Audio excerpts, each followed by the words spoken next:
6, do versículo 1 ao versículo 8.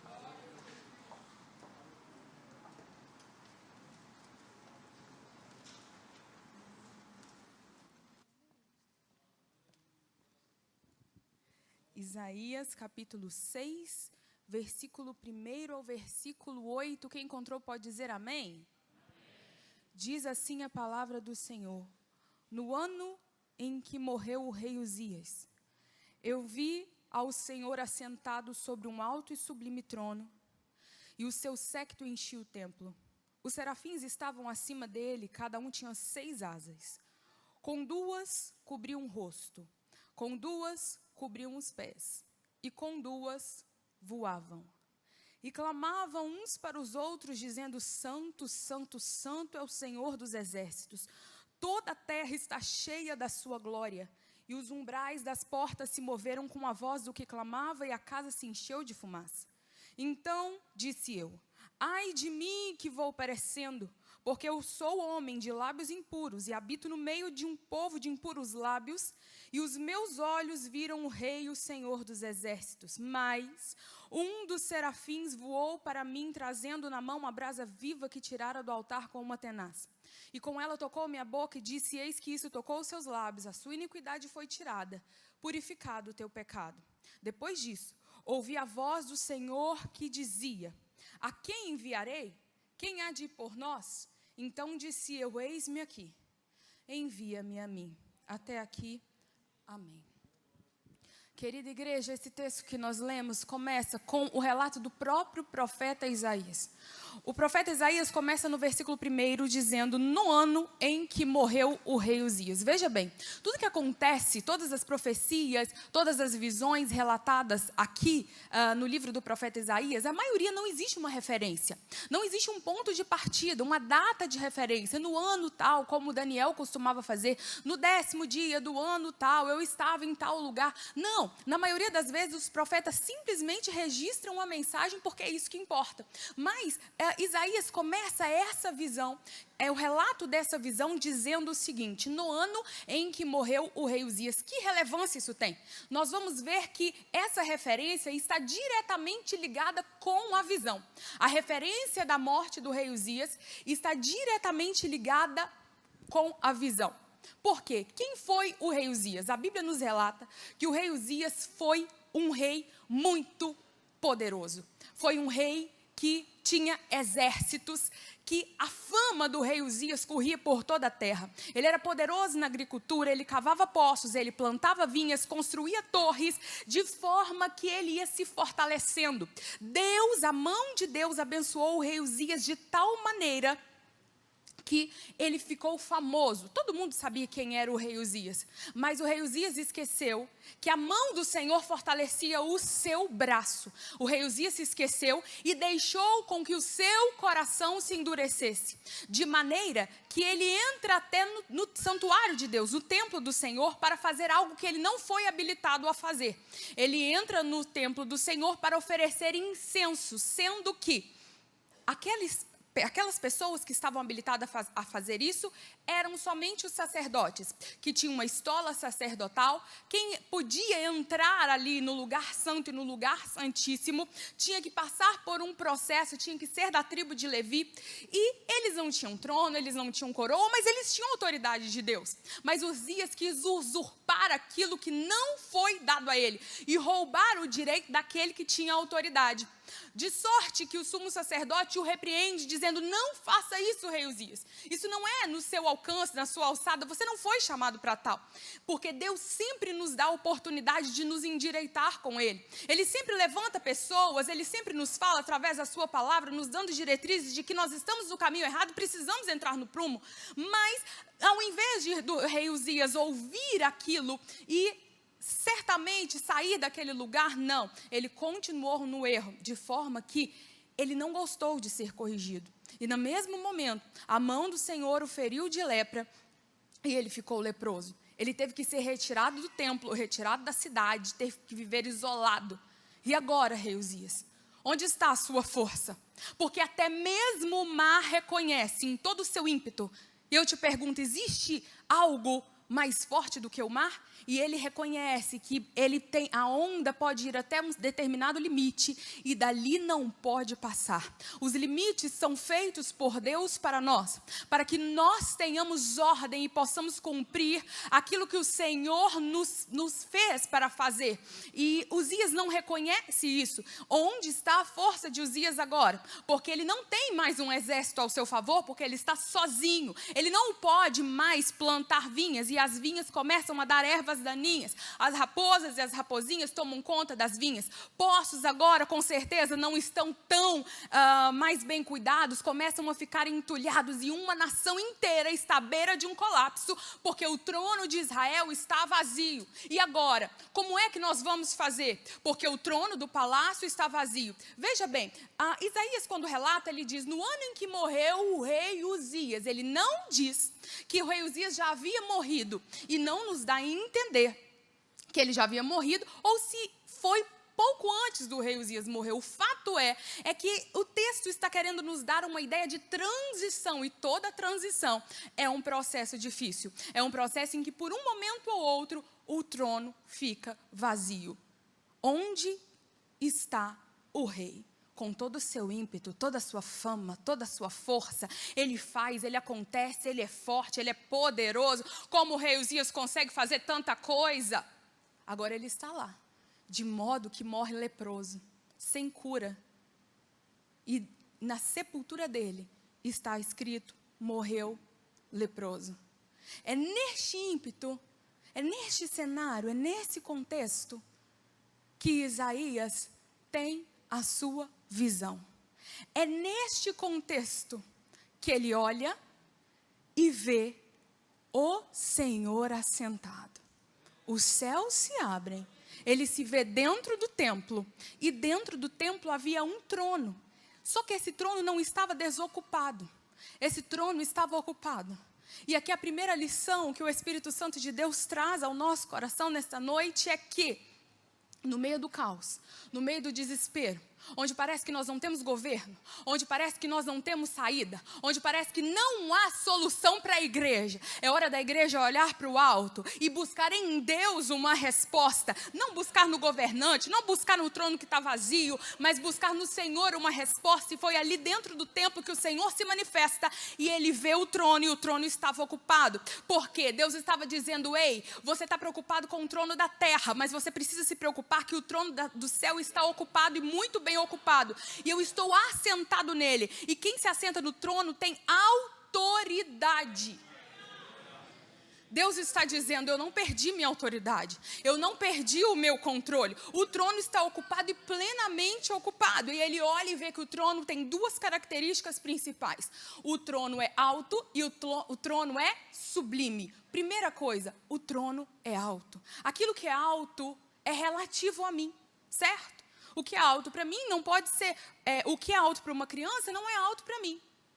Mas era alto para Isaías, era alto para um profeta, era alto para um servo, era alto para um adulto, era alto por alguém que já tinha conhecimento de Deus. Sabe por quê? Porque eu posso ter conhecimento de Deus, eu posso orar ao Senhor, eu posso falar com Ele, mas às vezes as decisões que Ele toma, a forma como Ele age, eu não vou compreender.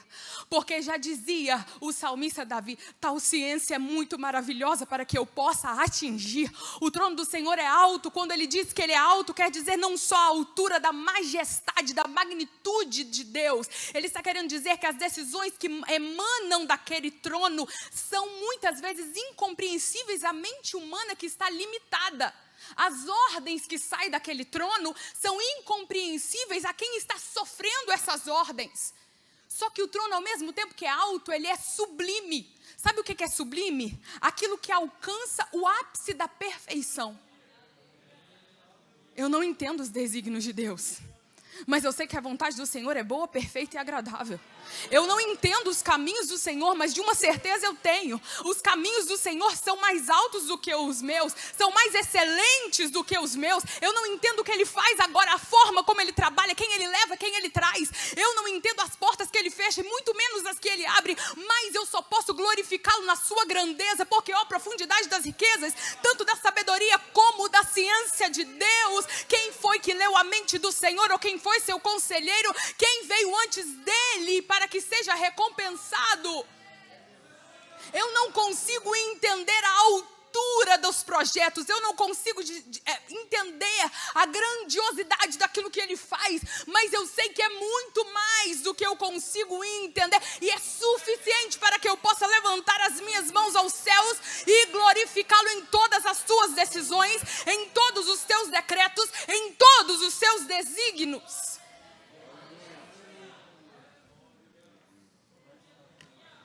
E o seu séquito enchia o templo.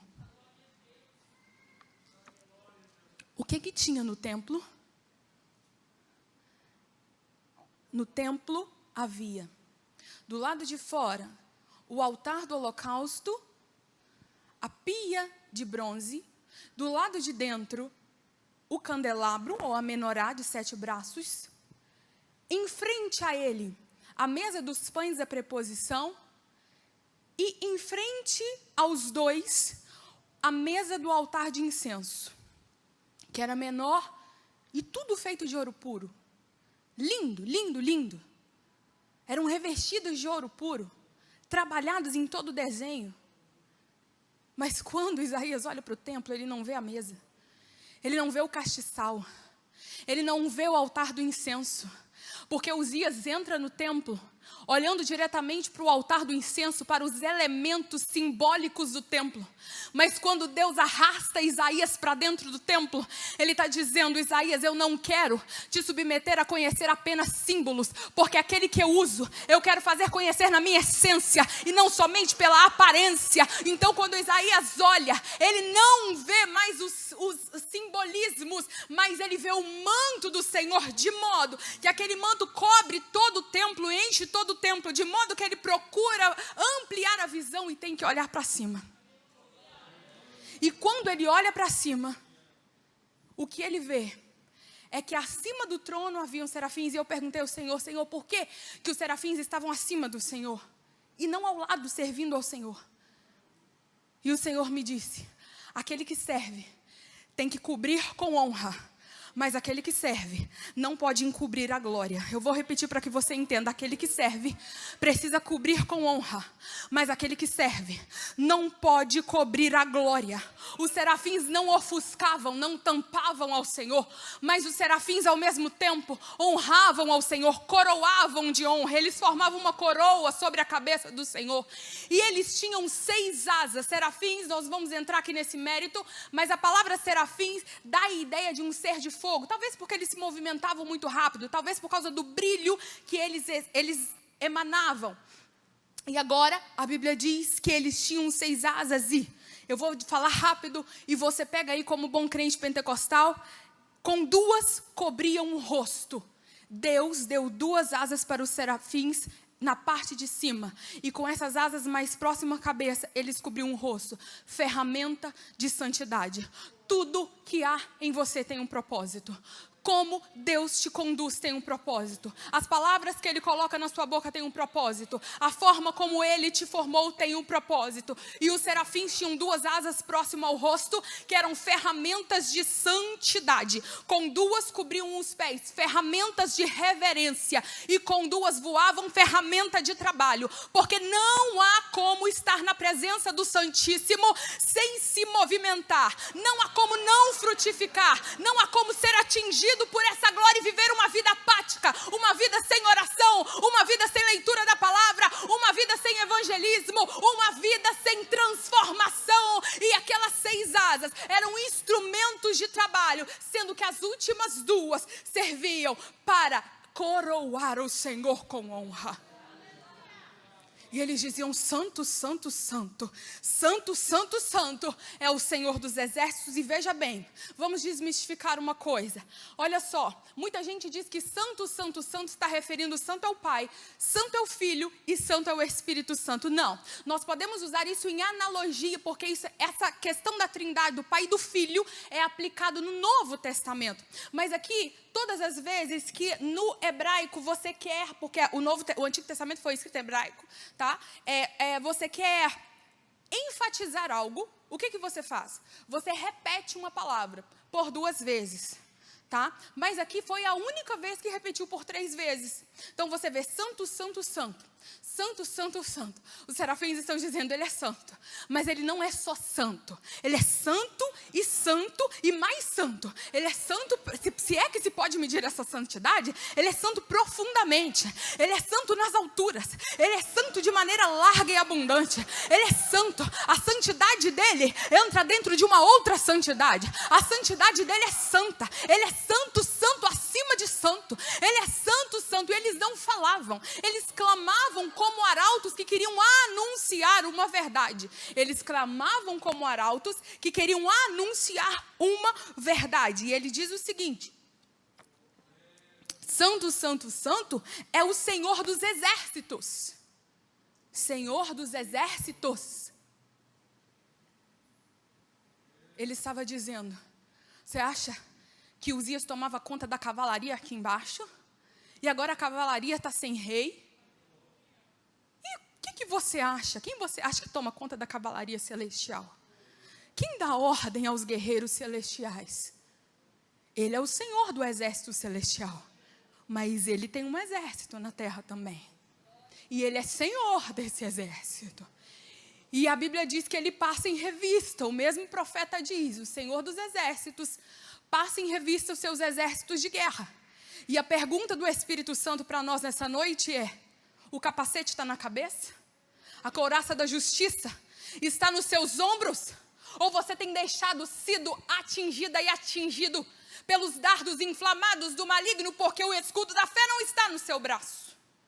Será que os seus pés têm sido calçados com os calçados da preparação do evangelho da paz? Ou quando o Senhor dos exércitos chegar na tua fileira, ele vai olhar e dizer: servo mau e infiel, você está dispensado. Você não está apto para lutar essa guerra. Quem tem ouvidos, ouça o que o Espírito nos diz essa noite. E aí ele diz: santo, santo é o Senhor dos exércitos. Toda a terra está cheia da sua glória. A palavra glória quer dizer peso. Peso de vida para quem aceita a graça. Mas peso de morte e de juízo para quem anda na desobediência. E sabe o que os serafins estão? Por que essa palavra glória tem a ver com santo, santo, santo? Ele diz assim: está vendo o seu rei? O seu rei tinha força, tinha estratégia, muitos exércitos, dinheiro, vinhas, poços. Até foram inventadas coisas quando esse rei estava no comando. Mas isso tudo definhou, desvaneceu. Sabe por quê? Porque a autoridade não se sustenta com força. A autoridade é sustentada pela santidade. O peso da minha glória é sustentado pela santidade. O peso do meu poder é sustentado pela minha santidade. O peso da minha autoridade é sustentado pela santidade. Por isso toda a terra está tomada pela minha glória. Por isso toda a terra sofre influência do meu poder. Por isso toda a terra está sob o meu domínio.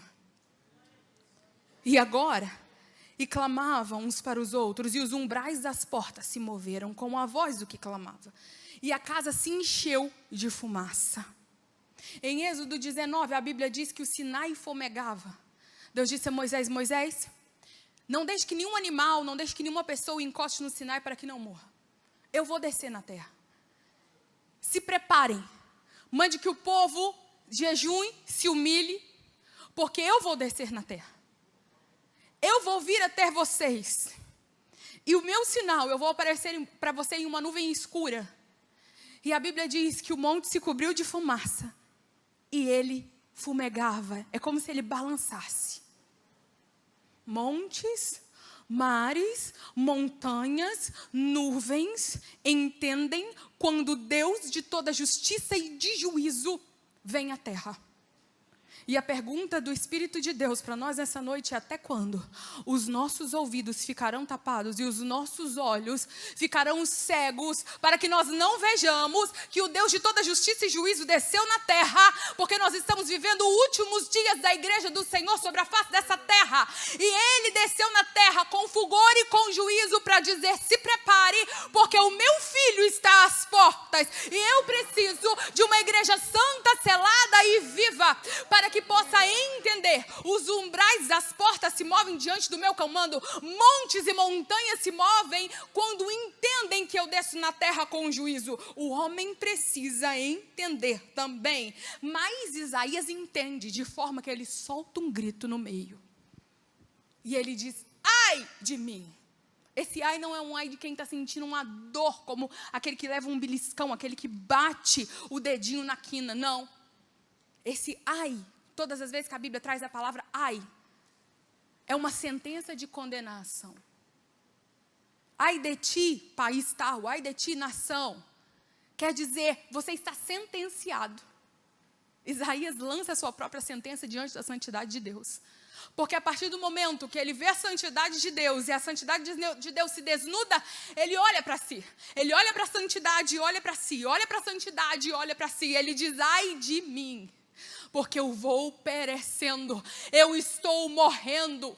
Por quê? Porque eu sou homem de lábios impuros e habito no meio de um povo de impuros lábios, e os meus olhos viram o Rei, o Senhor dos Exércitos. Ele diz: eu estou perdido. O que eu, por mais que eu já tenha profetizado, o que eu, Isaías, posso fazer diante de tanta grandeza? Eu não sou apto para ser profeta.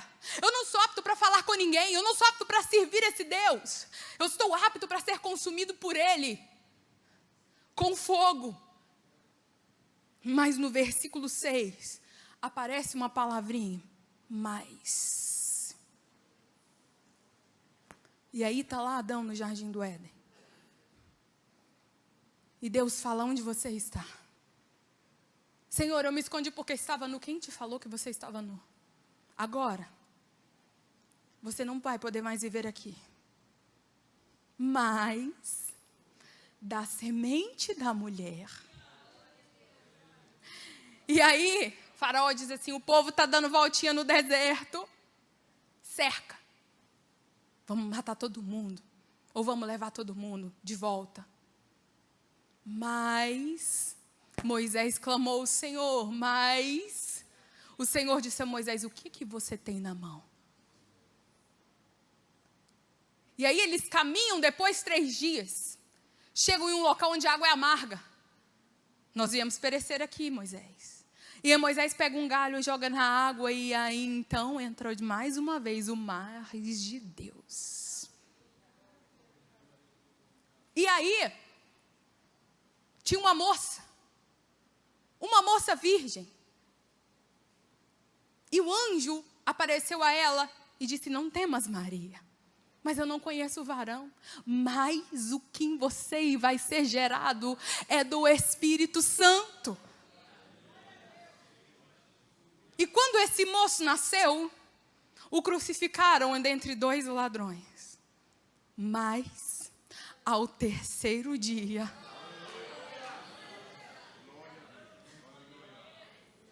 e ele foi embora. Ele ascendeu aos céus. E disse aos seus discípulos ficar em Jerusalém, até que do alto sejais revestidos de poder. Com medo, com o coração fervendo, mas eles estavam ali. Em Atos, capítulo 2, chegou mais uma vez o mais de Deus. E cumprindo-se o dia de Pentecostes, estavam todos reunidos no mesmo lugar. E de repente veio do céu um som como de um vento veemente, impetuoso, e encheu toda a casa que estavam sentados. E foram vistas por eles línguas repartidas como que de fogo, ao quais pousavam sobre cada um deles. E todos foram cheios do Espírito Santo e começaram a falar em outras línguas, conforme o Espírito Santo lhes concedia que falasse. Pedro ia para frente e para trás, mas o Espírito Santo o tocou. João era só um pescador, mas ele foi cheio do Espírito Santo. Filipe nem sabia falar, mas ele foi transportado pelo Espírito e pregou a um eunuco que nem sabia o que estava lendo.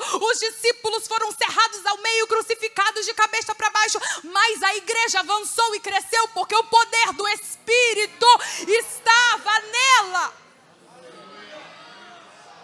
Isaías, você é impuro, mas eu estou dando uma ordem celestial agora a um dos meus serafins, e ele está recolhendo uma brasa viva do meu altar, e ele está voando diretamente para os seus lábios, e ele vai fazer 2 serviços em um. Ele vai purificar a sua iniquidade e purificar o seu pecado. Deus está dizendo assim: Isaías, tudo aquilo que você fez vai ser apagado, mas toda a sua incapacidade, tudo aquilo que você iria cometer de erro, eu estou te habilitando agora pelo meu Espírito, porque agora você pode ir, porque você não vai fazer mais pelo próprio Isaías, você vai fazer pela chama viva que queima em seu coração, e é por isso que eu te habilito a ir até o fim. Eis que estou convosco todos os dias até a consumação dos séculos, disse o nosso Senhor.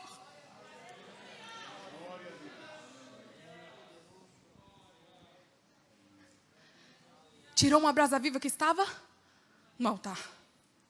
Aquele altar era o altar do sacrifício.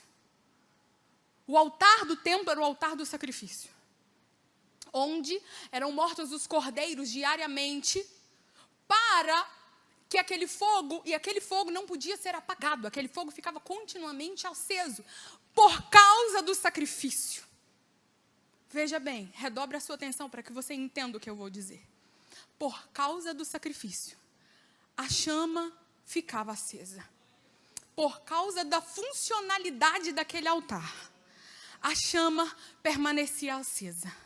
Por causa do que acontecia ali, a chama permanecia acesa.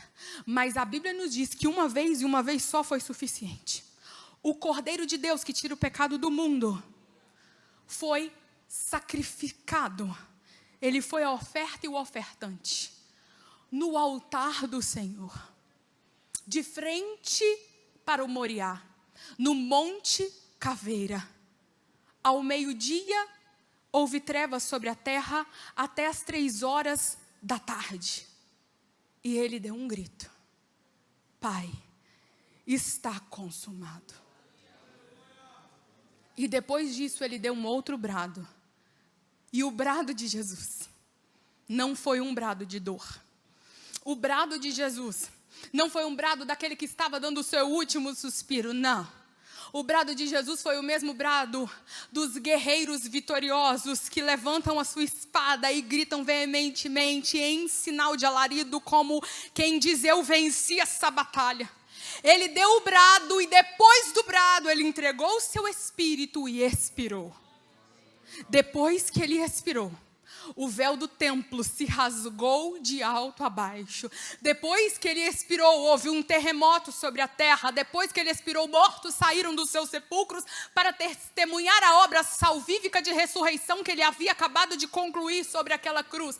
Depois do sacrifício, a brasa do altar se acendeu. Depois do sacrifício, a brasa do altar não pode ser apagada. Depois do sacrifício, existem brasas vivas que nos tocam, nos limpam e nos purificam. É a ação do Espírito Santo que desceu no dia de Pentecostes e está abundantemente disponível para aquele que o deixa tocá-lo. A brasa do altar foi retirada, mas existe um altar aceso, no qual eu posso me achegar e dizer: Senhor, o sacrifício já foi feito e eu entrego a minha vida ao Senhor. Queima-me, purifica-me, renova-me, marca-me, tira tudo que de mim não presta, lança por terra e me habilita para ser usado pelo Senhor. Ei, qual que era o problema daquela nação? O problema daquela nação era o desgoverno. O problema daquela nação era o caos. Será que nós estamos passando por situações semelhantes? Eu tenho uma notícia para você. Deus não tem interesse nenhum em resolver problemas antes de selar pessoas. Deus não tem interesse nenhum em abrir portas sem antes selar pessoas. Deus não tem interesse nenhum em fazer nada nessa terra antes de transformar vidas. Você quer uma resposta de Deus, mas Jesus está dizendo para nós essa noite: eu quero que você seja a resposta para essa geração. Eu quero que a igreja seja a minha resposta nesse mundo. Eu quero que os crentes cheios do Espírito Santo sejam uma resposta para o caos que nós estamos vivendo. Depois disso, ouvi a voz do Senhor que dizia: a quem enviarei? E quem há de ir por nós? Veja bem, Isaías só escuta a voz de Deus depois do processo. Eu não escuto a voz de Deus, Deus não fala comigo, tem que passar pelo processo de santificação. Nós só acreditamos de Deus aquilo que nós conhecemos de Deus. E se sua fé é pequena, é porque você precisa conhecer mais de Deus, porque a fé vem pelo ouvir e ouvir a palavra. Você precisa ter um encontro real e transformador com o Senhor a cada dia. Porque quando nós pensamos que nós conhecemos o suficiente de Deus, Ele revela para nós uma faceta da sua santidade que nós temos que nos dobrar diante dEle e dizer: Pai, eu não conheço nada do Senhor. Ai de mim que vou perecendo. E Ele diz o seguinte: eis-me aqui, envia-me a mim. Isaías diz duas coisas: eis-me aqui. Até quando você vai se esconder do Senhor? Até quando você vai se esquivar dos planos do Senhor, querendo ir para direções contrárias onde Deus não te mandou ir? Querendo que o vento sopre ao seu favor, mas quando Jonas está no barco, o vento é ao contrário. Mas se você está de frente ao Mar Vermelho, o vento é a favor. Eu quero fazer isso, eu quero fazer aquilo, com todo respeito, com todo temor. Olha os nossos obreiros, igreja, jovens, culto dos jovens. Quantos de vocês anseiam em servir ao Senhor? Quantos de vocês anseiam em uma carreira ministerial? Quantos de vocês têm sonhos ministeriais? Essa geração um dia se vai se Jesus não voltar. Outra geração, muitos estão descendo à sepultura. Quantos pastores? Lá na minha terra, Caratinga, nosso pastor presidente desceu à sepultura por causa do Covid-19. E aí nós olhamos como Isaías: socorro, Jesus. E Deus está dizendo: não, eu quero te selar, eu quero levantar outros. Gerações vão, gerações vêm, mas eu permaneço assentado. Só que os nossos pais, eles tinham um sonho aqui, ó. Eu quero ser usado. E nós queremos dirigir carros. E nós queremos ascender nas empresas. Não que isso seja demérito, mas o Senhor está procurando homens valentes, jovens, para serem profetas e profetisas de uma nova geração. Que se depender de se alimentar de mel silvestre e gafanhoto, se depender de dar a sua bandeja aos 30 anos de idade, a sua cabeça em uma bandeja, diz: não importa a minha vida, que eu diminua, que o Senhor cresça, que a minha vida não importe, mas que eu me deixe gastar pelo amor à obra. O Senhor quer despertar uma chama nova, viva e ardente no coração dessa juventude. O Senhor quer levantar jovens cheios de força e de poder. O Senhor está te chamando para a seara. O Senhor está te chamando para a ceifa. O Senhor está te chamando para uma vida diferenciada, de jejum e oração. Onde você tem buscado? O Senhor tem buscado obreiros novos, valentes. Obreiros, porque Moisés está indo. Onde estão os Josués de Deus? Onde estão os Josués de Deus? Que vão descalçar novamente as sandálias dos pés e vão dizer: Senhor, eis-me aqui. Usa-me. E o Senhor vai dizer para essa geração: não temas, assim como eu fui com eles, serei contigo. Não temas, porque assim como eu fui com Moisés, serei contigo. Não temas, porque eu sou o mesmo Deus. Moisés, eu sou o Deus dos seus pais. Eu sou o Deus de Abraão, de Isaac e de Jacó. Assim como eu fui com eles, serei contigo. O Senhor quer de vocês, juventude, uma entrega, mais eloquente, uma entrega mais perfeita, uma entrega sem ressalvas. Eu só vou quando eu casar, eu só vou quando eu terminar a faculdade. O Senhor está dizendo: o tempo é este, o tempo é agora. Eu tenho pressa de usar vocês, eu tenho pressa de derramar óleo novo, óleo quente sobre a cabeça de vocês. Eu tenho pressa de santificá-los, eu tenho pressa de usá-los, eu tenho pressa de calçar vocês com sapatos, eu tenho pressa de ungir os vossos olhos, eu tenho pressa de ungir os vossos ouvidos, eu tenho pressa de usá-los, eu tenho pressa, diz o Senhor, eu tenho pressa e eu preciso que joelhos se dobrem, eu preciso que lágrimas rolem, diz o Senhor, eu preciso que sonhos e projetos, sejam deixados na minha mesa, eu preciso que sonhos e projetos sejam negligenciados terrenamente, para que os planos celestiais sejam cumpridos, diz o Senhor. Envia-me a mim. Ele começa a clamar: por favor, Senhor, envia-me a mim. Mas espera aí, quem é que estava morrendo? Quem é que estava perecendo lá no versículo 5? Quem é que já estava condenado no versículo 5? Quem é que não tinha condição de pregar lá no versículo 5? Quem é que era incapaz lá no versículo 5? Quem é que deu a sentença para ele mesmo? O mesmo Isaías diz: envia-me, envia-me, agora eu posso, agora eu entendo, agora eu quero, agora eu vejo. Por quê? Porque, como diz a canção, ele precisava ser marcado com fogo, ele precisava ser transformado pelo fogo, ele precisava ser despertado pelo fogo, ele precisava ser marcado pelo aquele fogo. Para terminarmos, 2 Timóteo, capítulo 1, versículo 7, porque Deus não nos deu espírito de medo, mas de poder, amor e equilíbrio. Porque Deus não nos deu espírito de medo, mas de poder, amor e equilíbrio. Isaías está dizendo: espírito de poder, eu vou, Senhor, mas eu não vou como Uzias, que foi porque achava que podia. Eu vou porque eu sei que o Senhor pode e o Senhor está comigo.